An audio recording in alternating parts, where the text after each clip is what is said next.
پارہ نمبر 14 رکوع نمبر 7 سورہ نحل چل رہی ہے، اس کی آیت نمبر آج ہم نے پڑھنی ہے جی 7۔ بسم اللہ الرحمن الرحیم، شروع اللہ کے نام سے جو بڑا مہربان نہایت رحم کرنے والا ہے۔ وَتَحْمِلُ اور وہ اٹھاتے ہیں وہ جانور تحمل وہ اٹھاتے ہیں اثقالکم تمہارا بوجھ الی بلد شہر تک لم تکونوا نہیں ہو تم بالغیہ اس تک پہنچنے والے الا مگر بشق الانفس جانوں کو مشقت میں ڈال کر، یعنی ایک سامان تم اٹھا کر خود اس شہر تک لے کے جاؤ تو جان کو مشقت میں ڈال کے لے کے جاؤ گے، انتہائی پریشان حال ہو کر تھک کر لے کر جاؤ گے۔ مثلا من کی بوری ہے، 2 من کی بوری ہے، تم تھک کے، اللہ فرماتے ہیں تم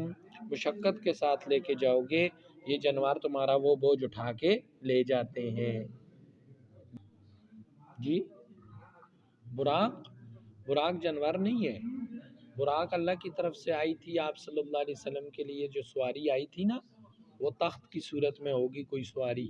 آپ اللہ نے بھیجی تھی اور اس پہ اللہ لے کر گئے تھے آپ صلی اللہ علیہ وسلم کو، جہاں پہ جبرائیل نے کہا تھا نا اس سے آگے میں نہیں جا سکتا، تو وہاں پہ اللہ پاک نے براق بھیجا تھا اور ان میں بٹھا کر لے گئے تھے، ٹھیک ہے۔ تو یہاں پہ اللہ تعالیٰ ان جانوروں کے فائدے آپ کو، وَتَحْمِلُ وہ اٹھاتے ہیں اثقالکم تمہارے بوجھ کو الی بلد شہر تک لم تکونوا تم نہیں ہو بالغیہ اس تک پہنچنے والے، یعنی اس شہر تک الا مگر بشق الانفس جانوں کو مشقت میں ڈال کر، اگر تم خود اٹھاتے تو مشقت ہوتی، لیکن جانور تمہارے اٹھا کر لے جاتے ہیں۔ ان بے شک ربکم تمہارا رب لرؤوف بخشنے والا رحیم رحم کرنے والا ہے۔ والخیل گھوڑے، اب اللہ تعالیٰ ایک ایک چیز کا نام لے رہے ہیں، والخیل گھوڑے، والبغال اور خچر، والحمیر اور گدے، لترکبوہا تاکہ تم سوار ہو ان پر، والزینہ اور ان کے ذریعے سے زینت اختیار کرو، ٹھیک ہے۔ اب دیکھو گھوڑے جس کے پاس ہو نا تو وہ زینت کی چیز ہوتی ہے گھوڑے، اور گدے بھی عرب کے اندر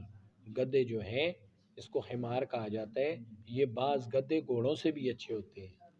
عرب کے جو گدے ہیں وہ گھوڑوں سے بھی زیادہ اچھے ہوتے ہیں، وہ مستقل، وہ ایک ایسی سواری کے کام آنے والے۔ سعودی عرب میں عرب کے اندر اب بھی، پہلے زمانے میں تو تھے ہی، اب بھی گدے جو ہے وہ گھوڑوں ہی کی طرح ہیں، گھوڑوں سے بھی اچھے ہیں، ٹھیک ہے نا۔ تو اس لیے اللہ تعالیٰ نے فرمایا والحمیر اور گدے، لترکبوہا تاکہ تم ان پر سفر کرو، وزینہ اور زینت اختیار کرو، تو ان کے ذریعے سے زینت اختیار کی جاتی ہے۔ وَيَخْلُقُ اور وہ پیدا کرتا ہے، اللہ تعالیٰ پیدا کرتا ہے ما لا تعلمون جو تم نہیں جانتے۔ کیا مطلب؟ تم نہیں جانتے آگے جو پیدا ہوگا، اس میں یہ گاڑیاں ماڑیاں تمہاری ساری آ گئی، سمجھا۔ ایک مولوی صاحب سے کسی نے کہا جی قرآن سے سائیکل ثابت نہیں ہے، سائیکل ثابت،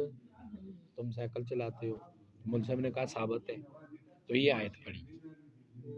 پڑھی والخیل والبغال والحمیر لترکبوها وزینہ ویخلق ما لا تعلمون، اور وہ پیدا کرتا ہے جو تم نہیں جانتے۔